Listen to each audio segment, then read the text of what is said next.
live edition of the Patriots Beat podcast here on the CLNS Media Network. Barth, I know you like to get into it right away, but a quick news item right off the top. Sure. After some fill-ins, after some spots here and there, both on Pat's Beat and on the Patriots postgame show, this show I am officially the new host chair permanently. So, quickly, it's been a long time coming. Really excited for the opportunity. Been writing here for a couple years, getting some on-air stuff. So it's going to be good. I'm excited to finish off this with my friend Alex Barth from the Sports Hub. Should be exciting as we get into it as the Patriots continue on this road. So that's my piece. Thanks everyone for always tuning in and watching. So there we have it. So like I said, I'm here with my buddy Alex Barth from 98.5 The Sports Hub. We are going to recap the Patriots' 27-24 loss to the Packers yesterday, which, as an analyst and as a fan, it was definitely a heartbreaker. They had it right up until the end, kind of let it go. But Alex, I guess just initial thoughts quickly on the loss before we kind of get into some nitty-gritty stuff there. Yeah, I mean, as a football game, it was a really fun game. There was a lot to sink your teeth into there. Really enjoyed watching it just as a fan of the sport. Major Big Ten vibes from the Patriots. Like, I'm somebody who really hates the term moral victory. I really do. Oh, yeah. If you lose the game, you lose the game, right? The Patriots are 1-3. They're in a big hole here as they try to chase a playoff spot. Really had a chance to gain some ground yesterday. But I think, and I see a lot of people today really mad at the team. You know, how could they do this? How could they do that? It's pathetic. 270 yards total offense. You know, why are people saying that this is a good thing? They lost and blah, blah, blah. And this is supposed to be Boston. And we're only supposed to care about titles. We're not supposed to get happy for close regular season losses. And I get that. And I love that. But man, when it's your third string quarterback at Lambeau Field against Aaron Rodgers, you can't, I'm not going to use that game to completely tear down the team. You just can't. It's not fair. And by the way, not just the third string quarterback. They were down their top receiver. They were down their top corner. Kyle Duggar, another key player, is playing hurt. I mean, that was the JV squad essentially going into Green Bay and making it a game. So, concerned about where the team's at, but there's definitely some positives to take away from this game. Yeah, I would agree. But to disagree a tad, it's like you are right there at the end. And it really did feel like they just were playing to not lose at the end. And it was like they could have just, gave a little bit more on the offensive end to kind of, I know it's Bailey Zappi. You just said it, but it's like, I don't know, give us something to go get your points when you're there at the 50-yard line. But we'll get into all that. I guess we can start with the defense. We'll get into the offense later, but with the offense will be, we'll talk heavily about the quarterback position and kind of where all that's at. But some news on the defense to start the day. The Patriots re-signed for the fourth time now linebacker Jamie Collins. And in a subsequent move, they released Harvey Lange from the practice squad. So it's looking like Collins is going to start on the practice squad originally. He'll probably end up being a game day elevation type of guy as we move forward for the first couple of weeks anyway, I assume. And then they'll maybe try and find that spot for him depending on if it's there. But overall, I thought the defense yesterday, there were some ups, there were some downs, especially at the linebacker position. So kind of curious to see what this Collins move means. Your initial thoughts kind of on the defense there and how they played throughout the day.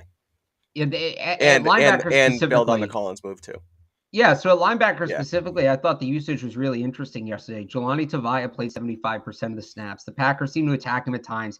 He did make a couple of plays, but he was a liability at times. Mack Wilson barely played. Raekwon McMillan didn't get a single defensive snap. He did play 16 special team snaps. This is after he missed last week's game with a thumb injury, was limited the week before with that same injury. I don't really know what the deal is with him. It's very hard to figure that out.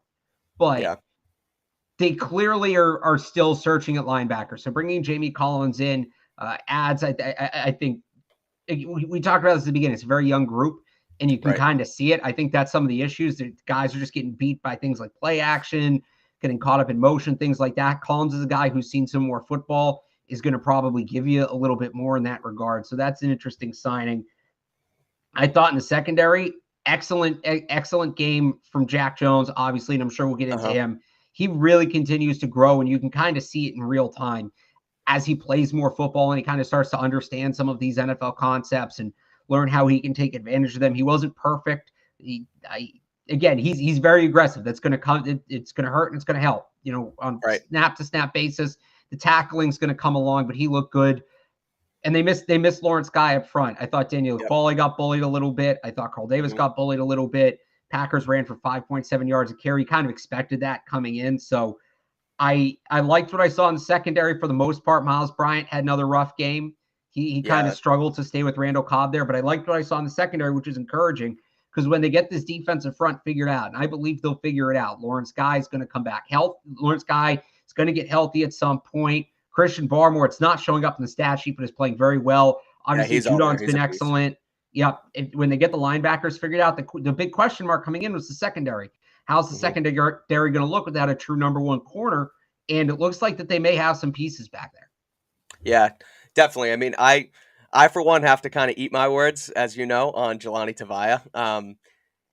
He's a guy who I have said since July now, I did not think he should have made this team. I didn't think he was that good in camp. I know you didn't think he was that good in camp, but we read the tea leaves on what Bill Belichick told us, and he said he was going to make this team. He made the team. He wasn't great in the first couple weeks. He held his own. At the beginning of yesterday's game, I had said it before, and I tweeted it during the game as well. It looked like he had rocks in his cleats. He wasn't getting out. He wasn't covering a lot of ground.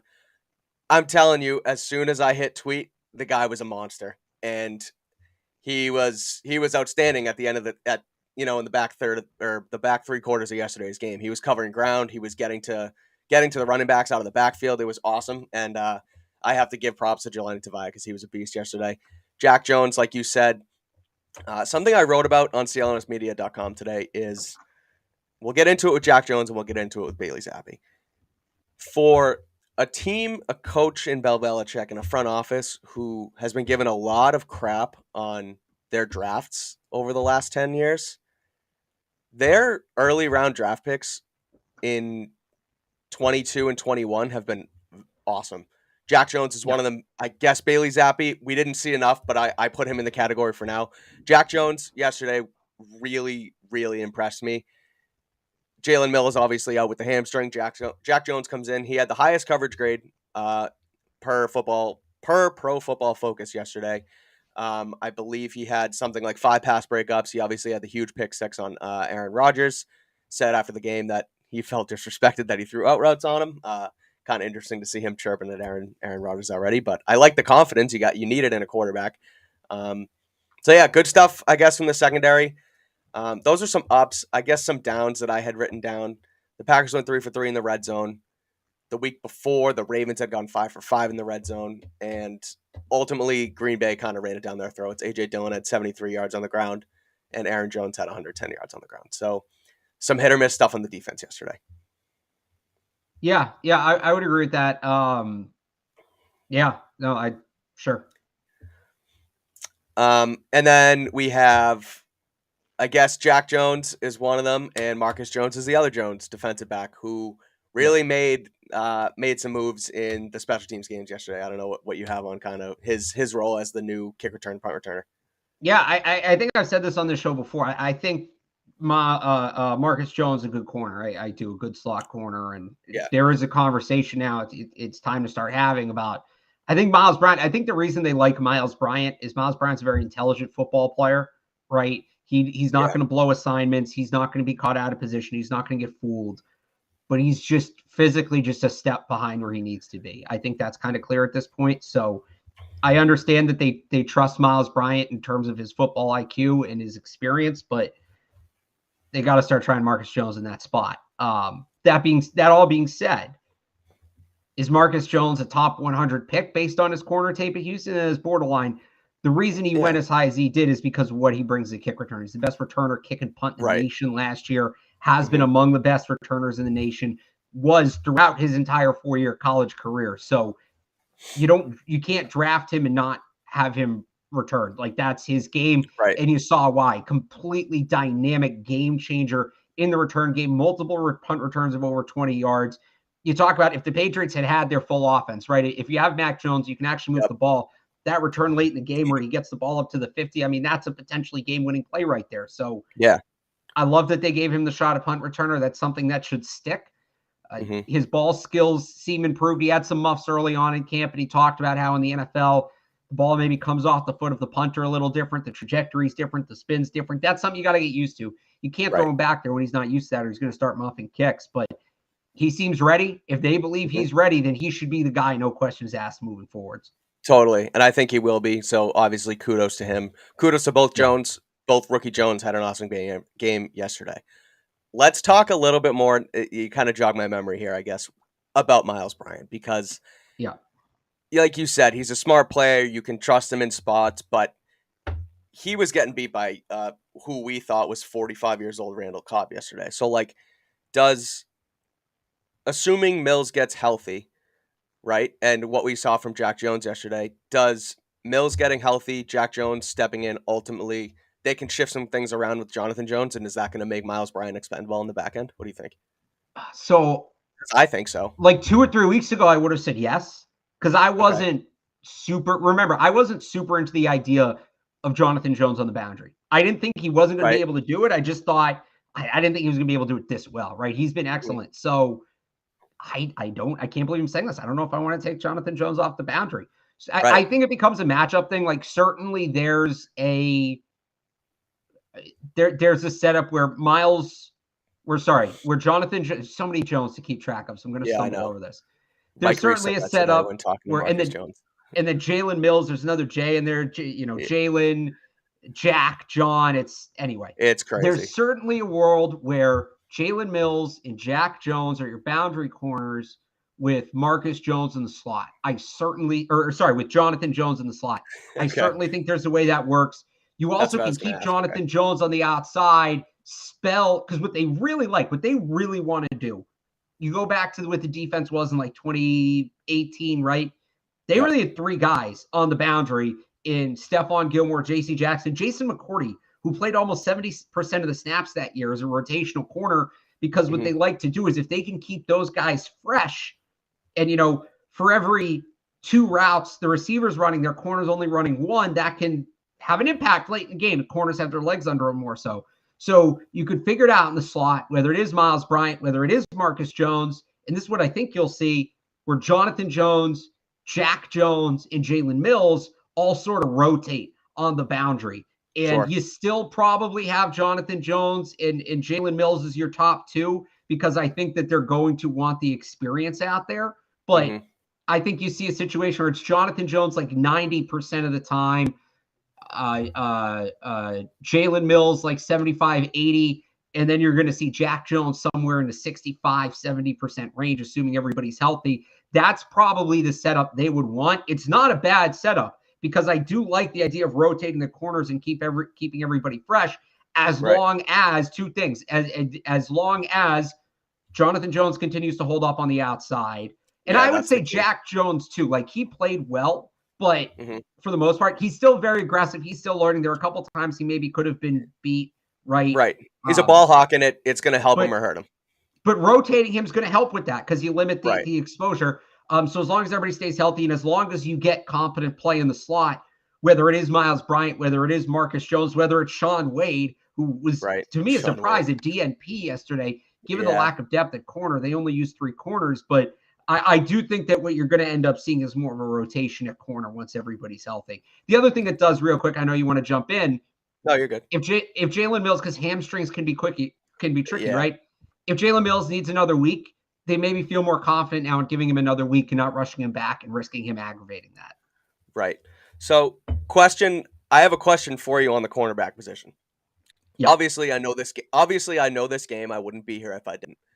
As far as Jack Jones as a cornerback, you tell me, and because you probably know this better than I do, is there a situation where it's John Jones and Jalen Mills on the outside, and you put Jack Jones in the slot? What kind? Like, because he's a skinnier player, he's a ball hawking player. He's not really that like. I guess he's large, I guess, but he's lanky. Right. So can you put him in the slot? Or like, what do you think of that? I mean, they could, and I assume they'll try it because they like to try guys everywhere. But the 2 things I would worry about, again, it's really tough to ball hawk in the middle of the field. This is part of what I like Yeah. about Marcus Jones. He actually does sort of ball hawk as a slot corner, which is super rare. I'm not sure how well Jack Jones' approach translates to the slot. And the other thing is, the thing he does need to kind of really work on, and the one big hole in his game right now, which is not uncommon for a young cornerback, is tackling. He needs to be a better tackler. Your slot corners need to be able to tackle because those are yak guys they're defending. So he might get a look there, here or there, just for them to see it, but he's a boundary corner to me right now. He's just a boundary corner. I don't know how much positional versatility he has. Yeah, no, that's a good point. And you look at it too with the tackling ability, right? I mean, the forced fumble he had yesterday. If he doesn't, Adrian Phillips essentially made the tackle, and Jack Jones came in and forced the fumble. But like, that's not a play where you're going to come down with a tackle. That's a play where you're either going to pop the ball out or the guy's going to keep running. So it's more about he had good form there, but he's trying to tackle Alan Lazard high. Lazard, who's much bigger than him. Like you got to go low against slot guys. If you try to tackle them high like that, they're good. Think about all the times like corners try to tackle Julian Edelman high, right? It never ends well. So his tackling's just, I don't think, quite there for him to play in the slot. Yeah. Any more thoughts on defense there from yesterday's game? I'll just reiterate it again because I saw some people talking about it in the chat. Don't be fooled that you haven't heard Christian Barmore's name a ton into thinking that he's not having a good year. He's been immensely impactful. I thought, the interception they had last week on Lamar, that was Barmore pushing the pocket up the middle. It's not going to show up in the box score, but it was a hell of a play. He did the similar things in this game again, where he maybe didn't get a sack or a quarterback hit or whatever, but he was pushing the pocket up the middle, forcing Aaron Rodgers into other pass rushers. Made a couple plays in the run game as well. So I would just urge people on that. Chris Barmore's been fine. He's been good. Yep. It's, if you watched Vince Wilfork's Hall of Fame induction, different sorts of players, but he kind of talked about when you're going to two gap in New England, you're not going to get stats. Your job is to create opportunities where everybody else gets stats. Yep, muck it up. And that's what Christian Barmore is doing right now. He's two gapping. He's doing it at a high level. It's not showing up in the box score, but go watch the game back. You're going to see him. Definitely. He's in the quarterback space, or he's near the ball in the rushing game more often than not. No, 100%. I noticed that too. He was in there mucking it up yesterday, like all day. There were plays to be had as far as the running backs and everything. They obviously let up a bunch of yards on the ground.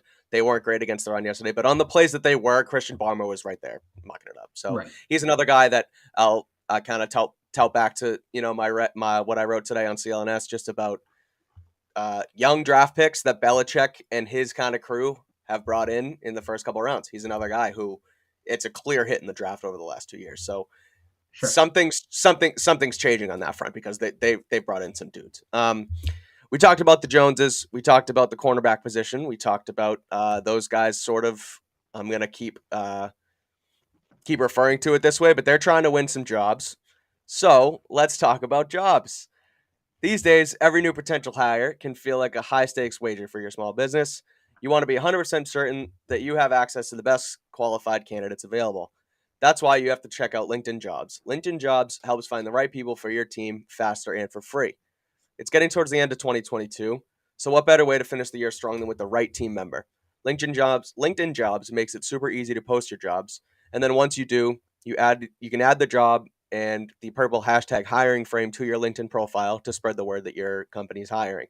Simple tools like screening questions make it easy to focus on candidates with just the right skills and experience so you can quickly prioritize who you'd like to interview and hire. It's why small businesses rate LinkedIn Jobs #1 in delivering high-quality hires versus leading competitors. LinkedIn Jobs helps you find the qualified candidates you want to talk to faster. Post your job for free at linkedin.com/beat. That's linkedin.com/beat to post your job for free. Terms and conditions apply.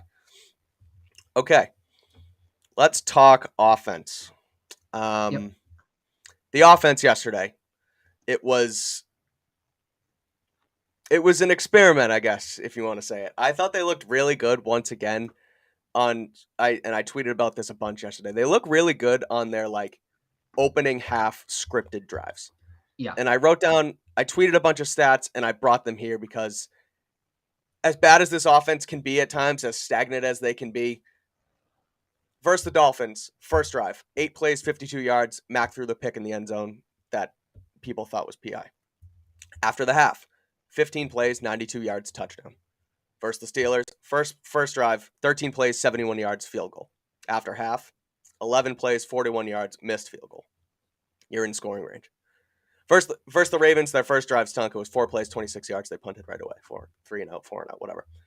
After the half, though, they came in with 7 plays, 75 yards, and a touchdown. First, the Packers yesterday, their first drive with Brian Hoyer was 10 plays, 56 yards, in field goal range to kick the field goal. Good. And after the half, you have your third string guy in Bailey Zappi, 7 plays, 75 yards, and a touchdown.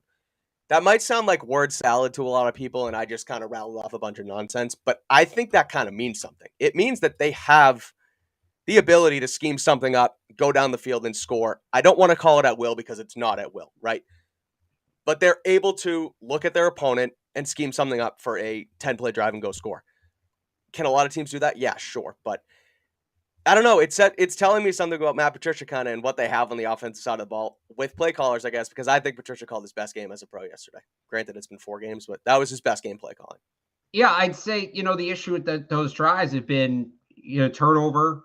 The one against the Steelers, you had a penalty on Isaiah Wynn that kind of backed them up, put them at a 1st and 15, a 1st and 20. Yeah. Right. That kind of screwed them. Against Baltimore, there was like a drop, or maybe there was a penalty. Now I forget. There was something like that's something what's been killing them. The scripted drives are working. Look, did Matt Patricia call his best game yesterday? Yes. He did it by calling the most conservative offense possible. Of course. People are patting him on the back for calling a good game for Bailey Zappi, but yeah, because he gave him nothing to do. So okay, but they also I want to cut that off for a second because they gave him nothing to do, but they called play action at like really good times. They established the run that they can't do, and then they called this play action that is clearly wide open. And it's like, why aren't we running play action more? So and to kind of bounce off the scripted drives, just sorry to cut you off again, but no, it's fine. Sorry, not sorry, but 3 out of 4 games they've scored a touchdown out of the half. That's something to say. Continue. No, but that's what kills me, right? Oh, yeah, they call this great offense with Zappi, play action, gap run, all this stuff we've wanted with Mac. Why can't they call that for Mac, right? Like, give Mac that playbook and open it up a little bit, and things probably look different. So that's what kills me with that. Yes, Matt Patricia called his best game as a pro. Why did it take them getting to the third-string quarterback for that to happen? So I struggle to take a victory lap on that. Yeah, Patricia can call those plays. The fact that he thinks those are some like baby safe plays is mind-blowing to me. So it was great to see them move the ball, at least early on. It still wasn't, they were 3 for 11 on third down. They averaged about 4 yards per play. Again, it's all versus expectations. That's on schedule. Yeah, it looked really good given the expectations for the game with Brian Hoyer. And then when Brian Hoyer goes out, Bailey Zappi, you expect to be a turnover mess. You expect him not to move the ball at all. And they did a little bit, mostly on the ground, because again, they ran gap, and the offensive line, for the most part, we'll get to the one exception here, but in that second half, the offensive line looked as good as it has all season, looked as good as it had going back to like the middle of last season. So I don't know that it's Patricia called his best game. I think it's more so they were forced to run an offense that actually suits their personnel, and they did it. And that's what it looked like, handcuffed. Imagine if they ran that offense that suits their personnel with the actual personnel in the game, with Mac and with Jacoby Myers and with a functioning right tackle, might actually look good. Right. It might work. Again, it's like you said, let's kind of get into that a bit more, because last night on the post game, me and John were talking, and I kind of said, like, well, why can't they just, it's in games against Buffalo last year, right? That's a little bit of a different story because it was pouring rain. But in games against Buffalo last year, when you have to change it up and you have to go back to your roots, in games against Kansas City 2 years ago, when things are mucked up, Cam's out, you're putting in Hoyer, you have to go back to your roots. Yesterday, in Green Bay, Mac's out, you got to go back to your roots. 3 games they've had to do this, and they've had success in every single one of them. I know they ended up losing to Kansas City, but they kept it competitive in the end. They beat Buffalo, and they kept this one competitive right until overtime. So it's like this whole change in offensive scheme with Mac Jones this year, bringing in this Shanahan type thing, and it looked like they were kind of slinging the ball all over the yard against Baltimore. Not that Mac played poorly, but he also had 3 interceptions that he didn't have to throw. So it's like Is this the recipe moving forward? Do they kind of have to get back to this with, like you said, you get your better personnel in there? Do they go back to this going forward? I'd like to think so. I don't think they will, Yeah. but I would like to think so. So And you also, don't think they will? Okay. I mean, some of it is too. It looks a lot better when the offensive line blocks. I thought the offensive line Yeah. they played okay in Pittsburgh. They were brutal against the Dolphins. I did not think they had a good game against Baltimore. Look No. what happens when the offensive line clicks and they can actually run the ball. It all changes. I know and let's kind of let's loop this in. Then let's talk offensive line because we had this here. Isaiah Wynn, first round pick in 2018, I believe. Yep. Yep, the year, because that was the year that they took him and Sony before Lamar. He's been serviceable here. He's on his 5th-year option. He's been a pretty good tackle piece, and he was awful yesterday. He was letting up sacks left and right. He was letting in guys left and right. He ends up getting benched for Marcus Cannon. It looks like, to me, a body language issue. It looks like he's not bought in because he's a guy where he's been pretty good in the past when he is bought in, and now he's not, similar to Trent Brown in a way. In your opinion, what's up with Isaiah Wynn? He gets benched for Marcus Cannon. Is this permanent? Is this temporary? Where do they go here from the offensive line? Because they look so good outside of it. Cole Strange looks like a top 10 guard in the NFL already. Yeah. David Andrews, like they're good across the front. What are you shaking your head at top? Cole Strange looks good. Top 10 guard is he looks great. He looks like a first round pick. At times, exactly. He looks like a first round pick. We can say that. Another person I wrote about in my article today, who again, recent young draft picks, they look really good. So Belichick. Oh, you wrote an article about the rookies, Mike? That's crazy. I don't think anybody else did that. I know. Oh, all right. Here we go. Okay, that's fine. No, that's part of what this job is. No, there's all of us. There's so many of us. There's only so. I'm just screwing with you. Trust me. I've been there, done that. The same thing. This is the beauty of this new setup. Me and Barth are allowed to go back and forth with each other and still get along after here because we're going to end up talking about Jimmy Garoppolo later, and that should be interesting. Make sure you stay till the end. Anyway, so yeah, what's up with the offensive line? Isaiah Wynn's benched 3rd quarter. Is it permanent? What's going on? What do you think? Yeah, I don't think he's benched yet. Like, I don't think they're going to do it off one game. I think you bench him for the game. That's the wake-up call. You see how he responds next week against Detroit. Yeah. If he doesn't respond next week, then it's a serious conversation. Then you start talking about Marcus Cannon. And the other weird variable here is they really have no tackle depth, right? They traded Justin Herron. Yadni Kajus gets hurt. He's on IR. Yeah. Kajus gets hurt. He's on IR. They only have 3 tackles left. It's Wynn, Brown, and Marcus Cannon, who's on the practice squad, who only has 2 more elevations. I would think he's going to get an active roster spot because they need him. Maybe they go bring in somebody else. I don't have the list of tackles in front of me right now, but if you bench Wynn, he's still probably going to need to play, especially if they want to do some of that, jumbo tight end stuff. You saw it yesterday where he'd come back in the game and they'd kick Marcus Cannon out to tackle. So it's all kind of a mess right now. Well, I shouldn't say it's all a mess. I thought Trent Brown played his best game of the year yesterday. Trent Brown was excellent yesterday. And he looked bought in. It's a buy-in thing. Feeling it. You could see him pointing to the sideline, right? Keep running, get behind me, run behind me. You love to see that from Big Trent. That's awesome. Marshall Newhouse, a free agent. Honestly, I don't know. Say what you will about Marshall Newhouse as a whole. Newhouse. He's a turnstile. Say what you will about Marshall Newhouse as a whole. 1, he played out of position in New England. He'd never played left tackle before. 2, I don't know that Marshall Newhouse ever had an individual game as bad as what I saw from Isaiah Wynn yesterday. I mean, that's a good way to put it, I guess. And Mike, you've played this game at a higher level than I have. You can probably speak to this more than me.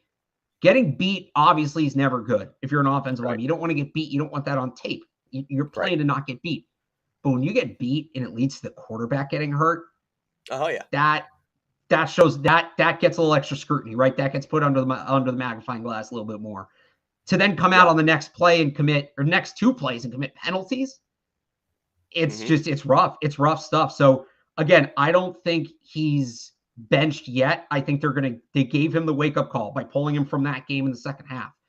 This is a huge game for him against Detroit. He's got to show up because then you start talking about it. Then you really start talking about it. And he just looks, it's not like he's played like this his whole career. It's just, hey man, he's not good. What do you want him to do? Right. Good point in the chat. He almost got Bailey Zappi hurt as well. Right. Yeah. That's, I mean, I don't understand how, like what you were talking about with the 3 tight end sets or extended tight end sets, right?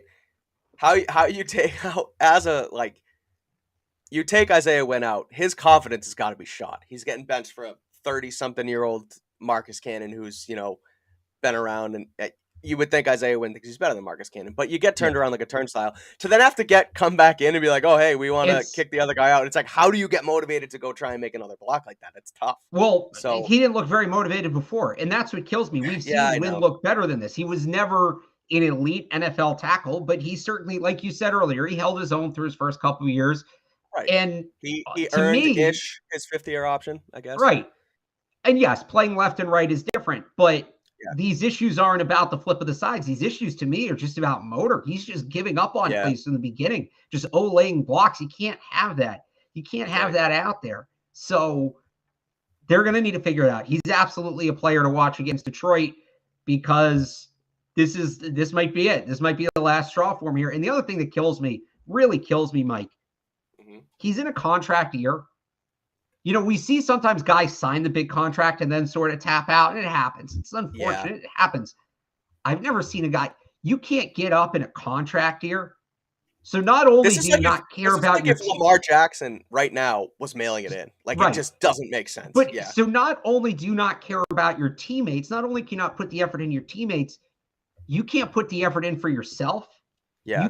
You can't do this for yourself. Like that game yesterday, even if he comes out and he's fine the rest of the way, don't be mistaken. That game probably cost him millions of dollars. Oh yeah, 100%. So they don't have a better option, right? Marcus Cannon might be a better option. They don't have a definitive better option right now. At least it doesn't look like that. So he's going to get another shot, but it's teetering, man. It's teetering.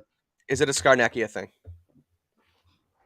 No, because it's not technique. Again, you go watch that Rashawn Gary play. Like he gets himself initially in position and then it's just sort of like he gets ahead of him almost to escort him, right? When you want to open the door for somebody, but you're behind him. So you sort of run ahead to pull the door open. That's kind of what it looked like. He got back in his set and then right this way to the quarterback, Mr. Gary, please. Yeah, seriously. It really just looks like a motor thing. Yeah. Okay, going back to what you said, now that I have the I don't want to call it editorial authority, but we're going to show this in the chat really quick. You said I played football at a higher level than you. I played Division III quarterback at Worcester State in Worcester, Massachusetts. I was a backup for 3 years. I got a couple starts in there. I had to answer this question. So I played a little bit higher than Barth, I guess. Of course you want to say. I think that's higher. I think that's higher than the highest level I ever played quarterback, I think, was 6th grade Pop Warner. So yes, okay, hey, it's something though. You've done it. So no, yeah. Played a little quarterback in D3 college. So to kind of go off of that though, yeah, it's not a good look when a guy is about to get his second quarterback hurt of the day, making major penalties. It completely deflates your offense. It feels like you have nowhere to go. And then you got to bring in the backup who's in theory not as good. So it's just all around a disaster. So yeah, Isaiah Wynn, like you said, will be definitely a player to watch coming up on next Sunday against Detroit. So obviously, Brian Hoyer. Let's talk quarterbacks a little bit here. Brian Hoyer starts the game.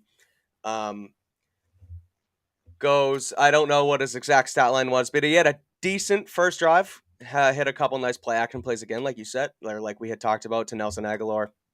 Gets them in field goal range. They get their 3.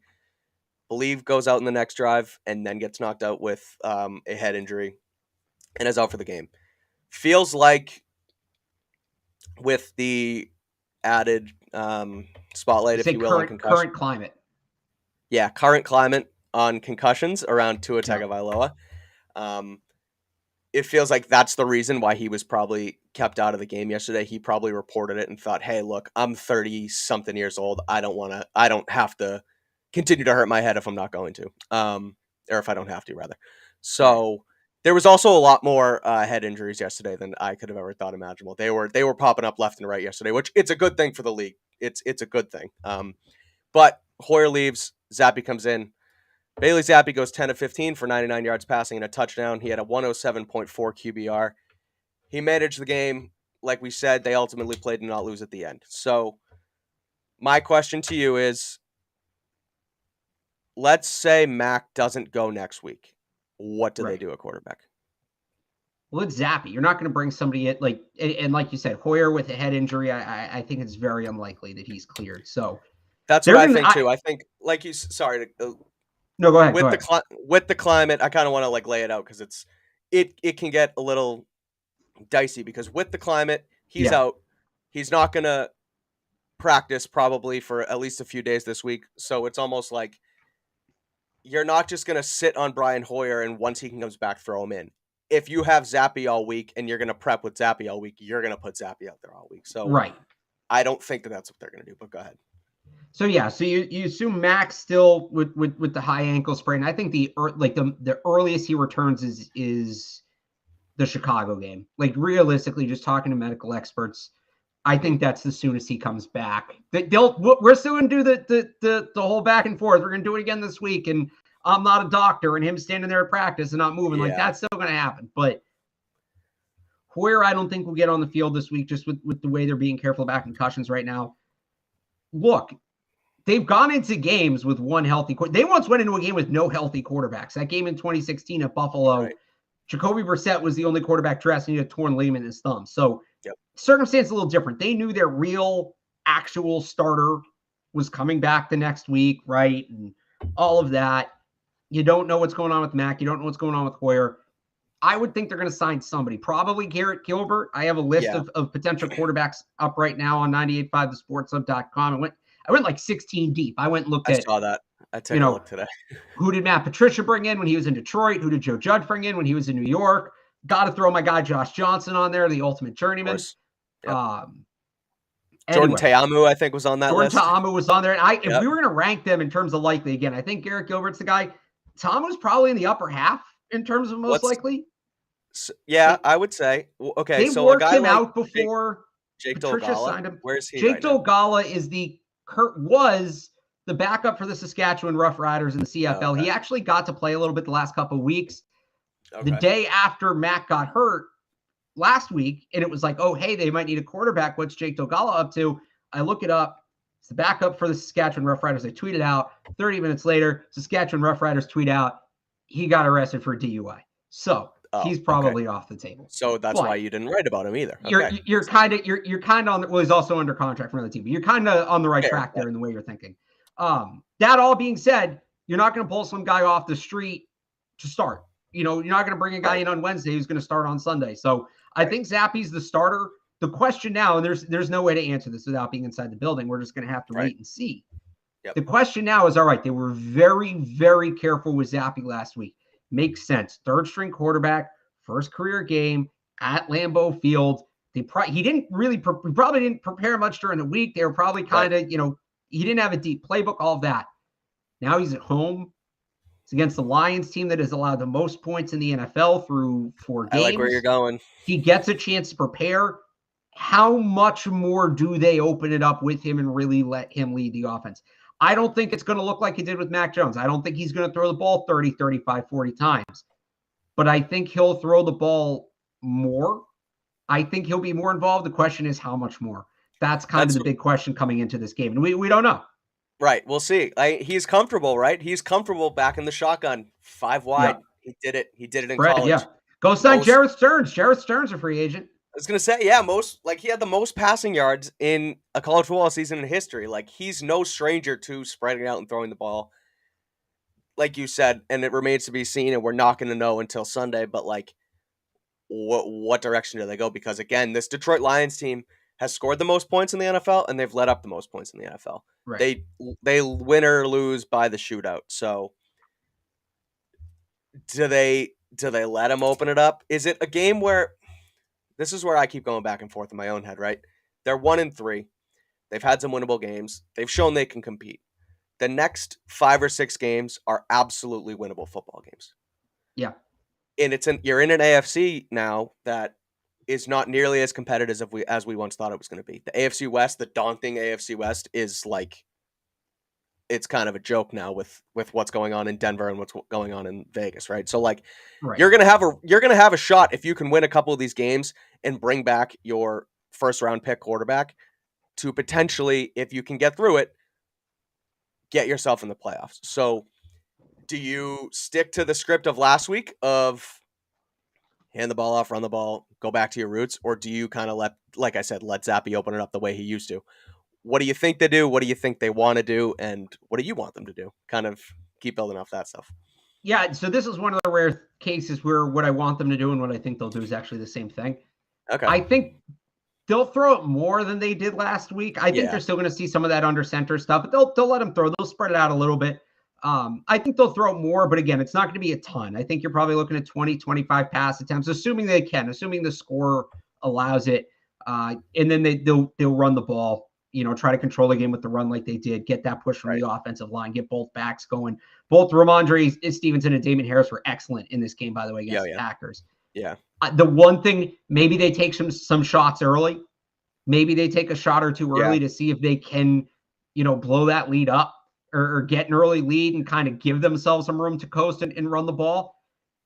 The one question here, so you want Bailey Zappa to be able to do what he's comfortable doing and what he's done. You go back to Western Kentucky. And again, I mentioned the name Jareth Stearns. If you don't know who that is, when Bailey Zappi set all those single season records in Western Kentucky last year, Jareth Stearns was his number one receiver. And I mean, it heavily skewed towards Jareth Stearns. In 14 games. He had 150 catches, 1,900 yards, and I want to say 15 touchdowns. It was double-digit touchdowns.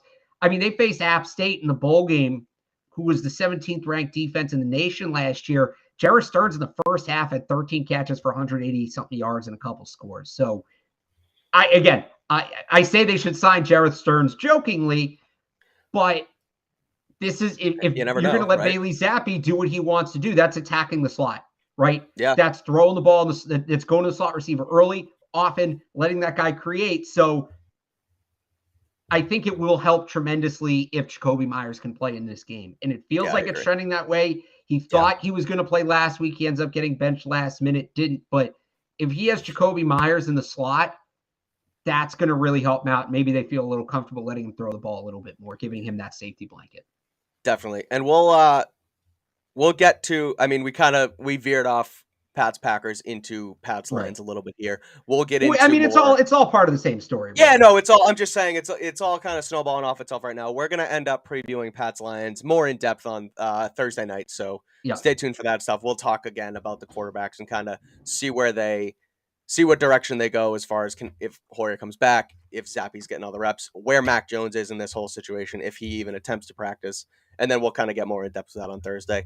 One note about this Jareth Stearns, who I heard the name when 2 years ago, or last year rather, when Zappi was setting all the records right. He was Houston Baptist and Western Kentucky as well. He followed Zappi with him in both spots. I didn't know that. That's pretty cool.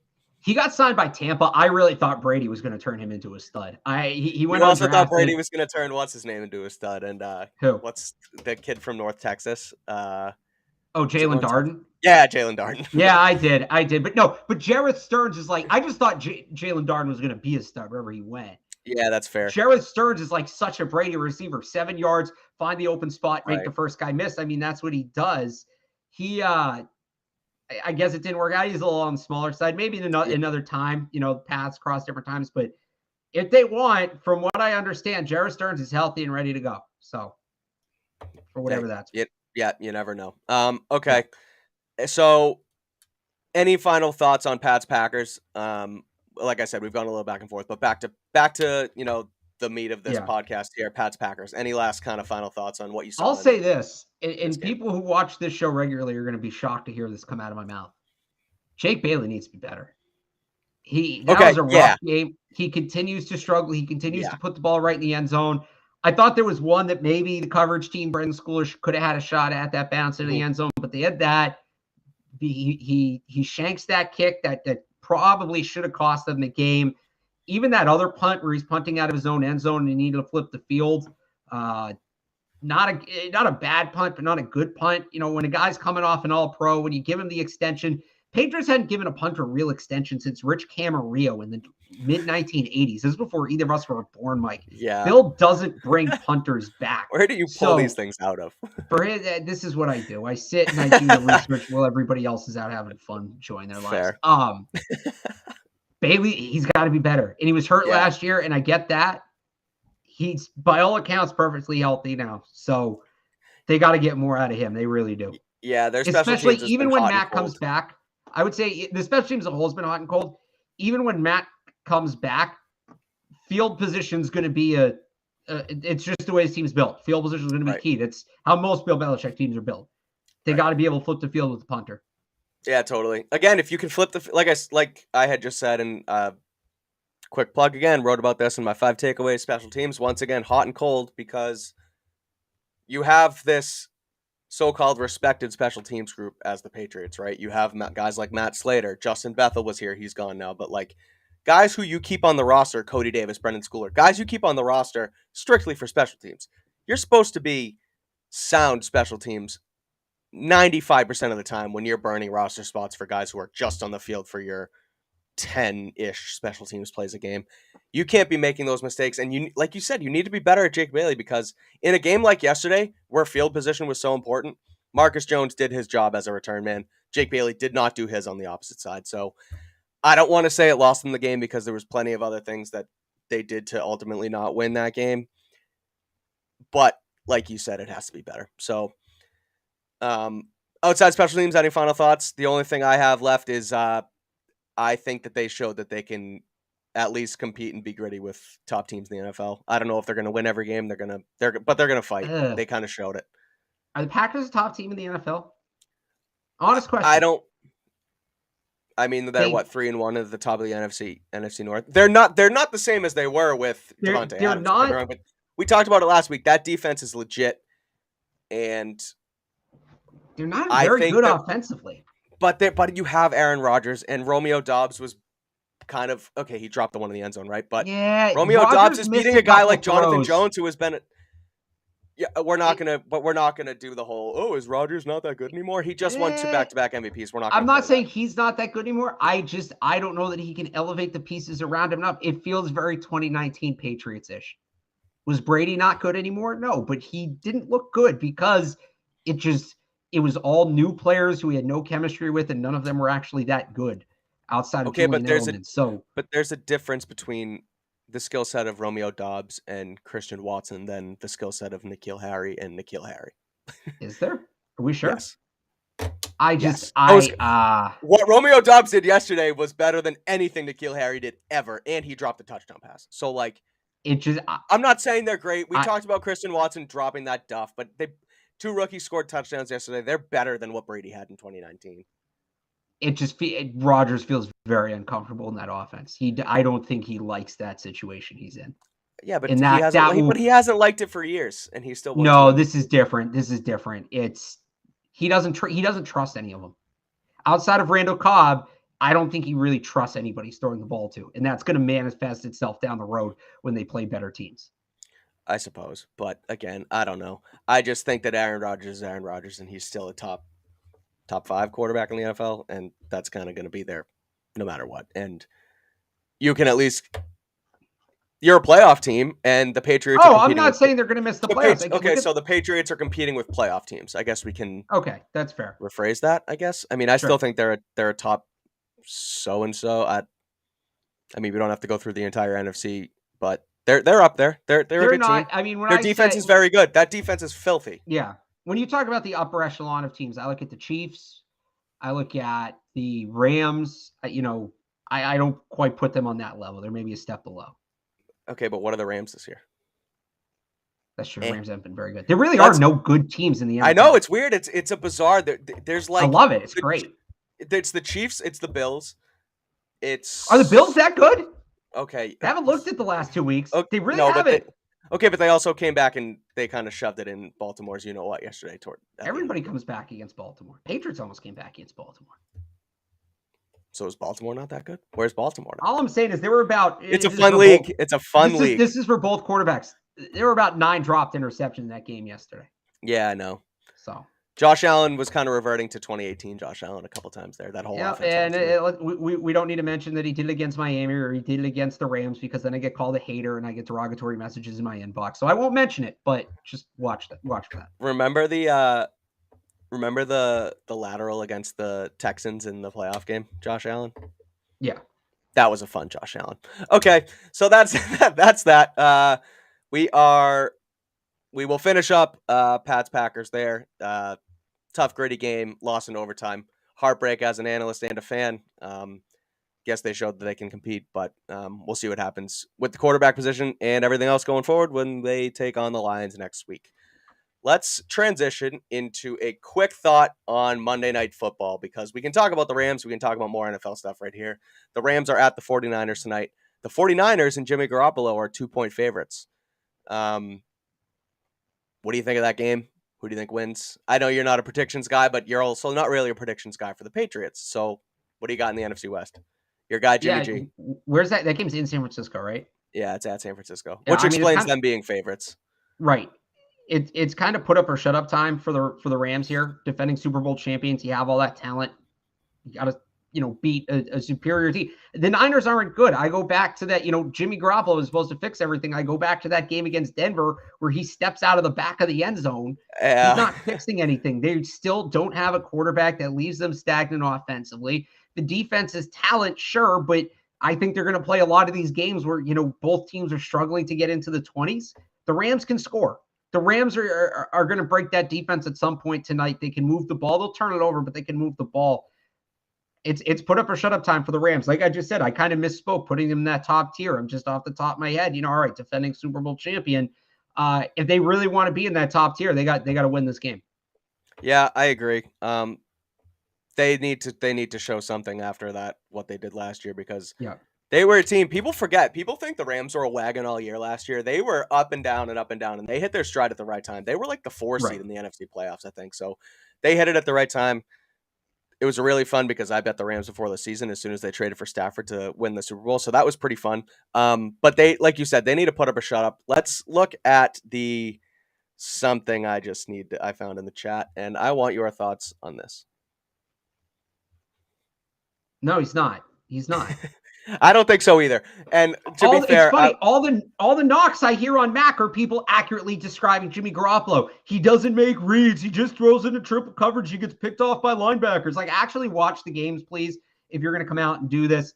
No, Jimmy Garoppolo struggles to put up points. He can't first. I shouldn't say can't stay on the field because Mac's hurt right now as well. But let's put it this way. I think if you were going to just rate them out of 100, right, Madden rating. To be very kind to Jimmy Garoppolo, they're probably about even right now. I'll say that. They're probably about even now. I can agree with that.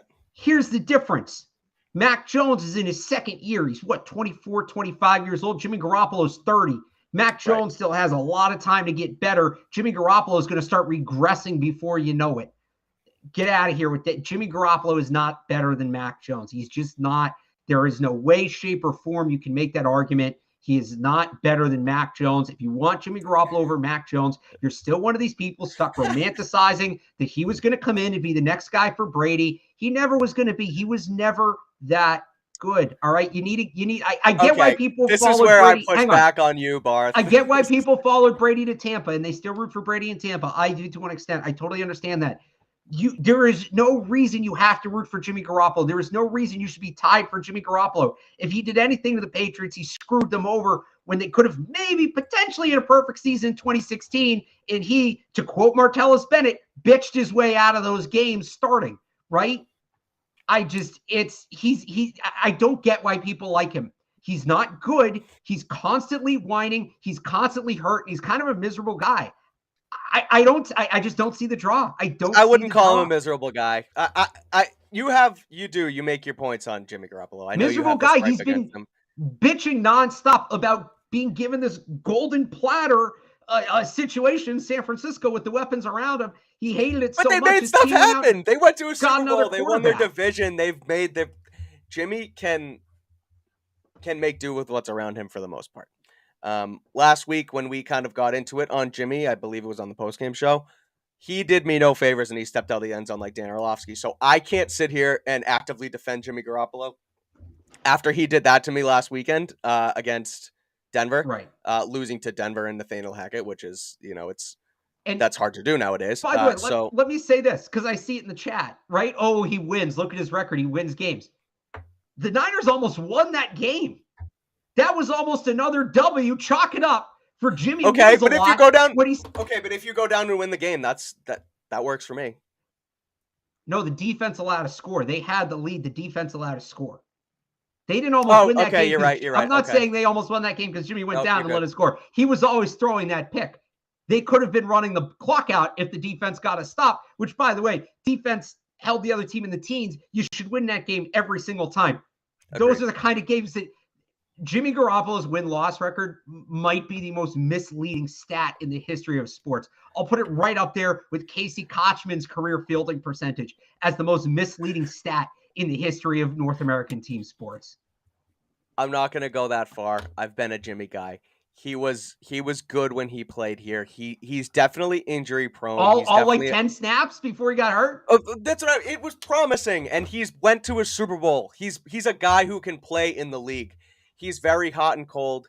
He's very mistake prone. But again, I'm not as down on him, I guess, as you are. But we'll see what happens tonight. I'm sure we'll text about the game when Jimmy's out there slinging the rock against the Rams tonight. But I am going to also take the Rams in this game. I think I agree with you. It's put up or shut up time for them. So should be good NFC West battle.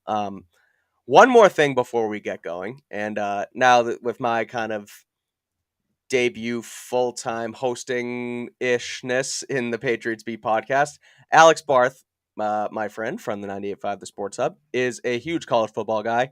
I am a pedestrian bandwagon college football fan, if you will. I'll watch it here and there. I obviously pay attention. I'm a big on Twitter guy. I'm a stats guy, so I love college football. You were in on Spencer Rattler not being the real deal last year. Exactly. Yeah, totally. You were all in on that. You had that.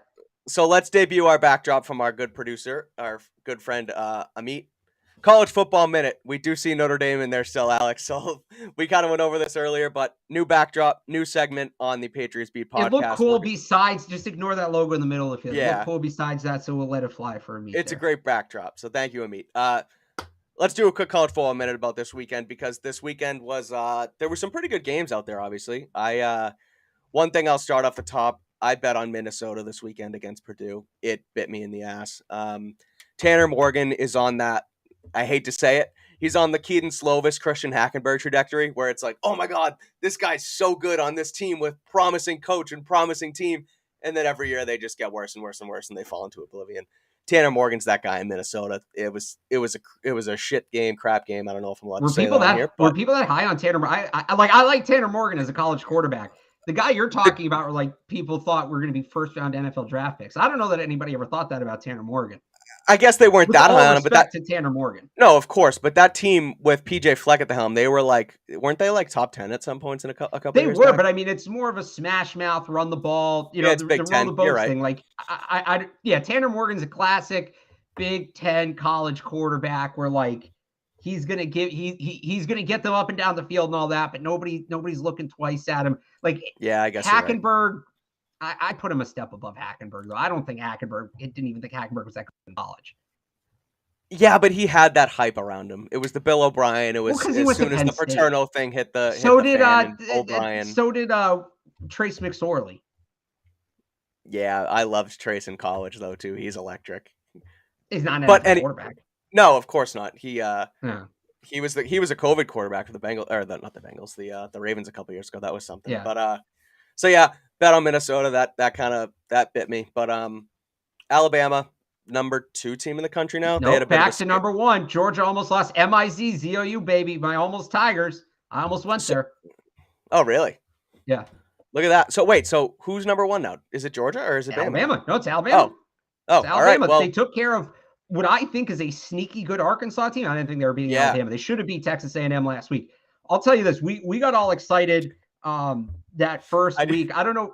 Did you watch Florida? Did you watch Anthony Richardson that first week against Utah? Yeah. And I mean, he looked like electric, and we all got to look at this guy. He's like 6'5", 240, can sling it. He's running around. He's bouncing off contact. Unfortunately, and I thought it would have been fun, but Anthony Richardson's taken a bit of a step back the last couple of weeks here. The guy we all thought he was going to be, KJ Jefferson in Arkansas, man, you want to watch a fun quarterback, big, strong, physical guy. He can move. He can sling the ball all over the yard. Really plays with his heart on his sleeve. Yeah. And they got a defense too there in Arkansas. I like that Arkansas team, man. So I'll call that a quality win for Alabama with their backup quarterback. They rightfully get that number 1 spot over Georgia, who again struggled with the Missouri team that's not very good. Yeah. But I like this. I like that Arkansas team too, for real.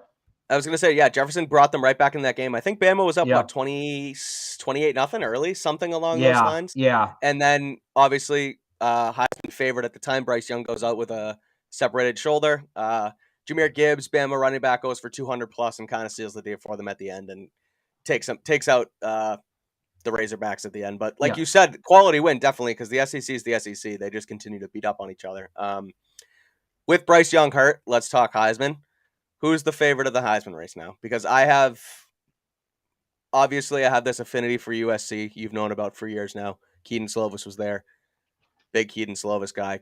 He's obviously taken his lumps, if you will, out in Pitt now. I know your brother's a Pitt guy, and Yeah.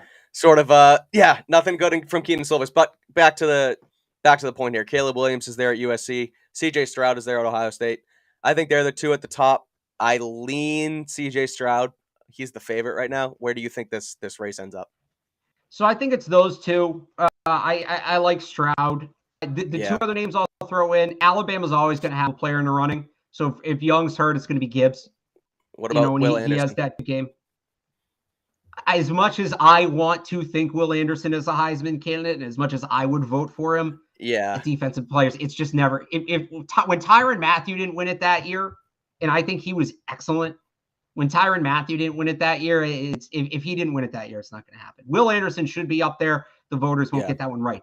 The other guy I wouldn't sleep on, it's really interesting, and there's a huge game coming up in 2 weeks.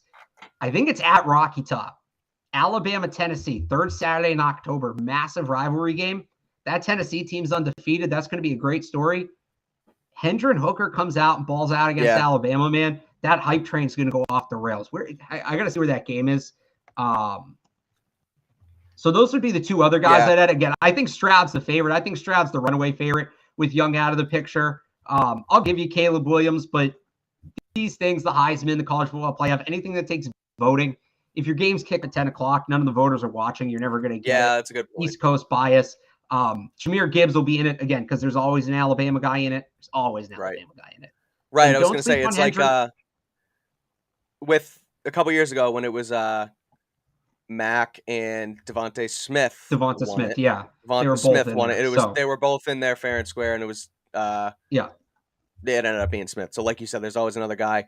But Gibbs. Assuming Alabama gets by A&M this weekend, which they should, that's a grunge game for Saban. Tennessee that's a good matchup with him and Jimbo after the stuff that happened this offseason. Oh yeah, Tennessee's at LSU, ranked 25th. That's a game they should win. You know, those are both kind of tough. It's a trap game considering what's coming next week. Right. Tennessee even comes close against Alabama. That the hype's going off the rails, and Hendon Hooker is going to get a ton of praise for that because he's going to have a big game if they want to beat Alabama. What do you think of this one? DJ playing a lot better lately. He's playing a lot better football lately because he was really bad. He was the second coming of Trevor Lawrence. He was bad. We don't like Dabo. At least I don't like Dabo. He's a clown. I do not like Dabo. Yeah, he comes in and he pounds his fist like this is my team and nobody else's, and it's like it's his and it's not the players. It's nonsense. But I know DJ's played good football lately. I don't know if he's out. I think David here kind of has a point. Low key. Low key. He would have to be, because here's the thing. I mean, who are these guys going up against? I think there's like you mentioned Caleb Williams. There's some really good teams out there in the Pac-12. I think Utah's a legit team. UCLA might be legit, which kind of came out of nowhere.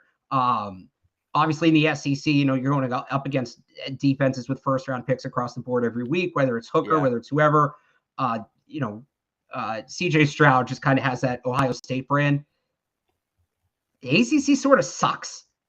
I think that NC State game was probably the toughest opponent DJ's going to face. I love Sam Hartman. He's not going to win either, but I love Sam Hartman. He's not, especially after they lost to Clemson. That's not going to happen. But I don't know.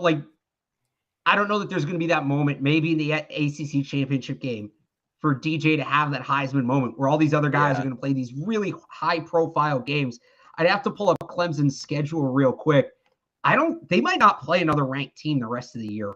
They got BC. I mean, Florida State's okay. Syracuse is ranked, but they're weird as hell. Notre Dame sucks. Louisville sucks. Miami sucks. South Carolina sucks. So I just don't know that he gets that moment right to win it. Who knows if he's going to stick like this? He's struggled. So the real interesting, if you want a sleeper, somebody just put it in the chat. The real interesting sleeper for the Heisman, if Georgia can get it figured out, is Brock Bowers. That dude, every time there's a white tight end that like plays somewhat physically, baby Gronk, baby Gronk. No, this guy's a real deal.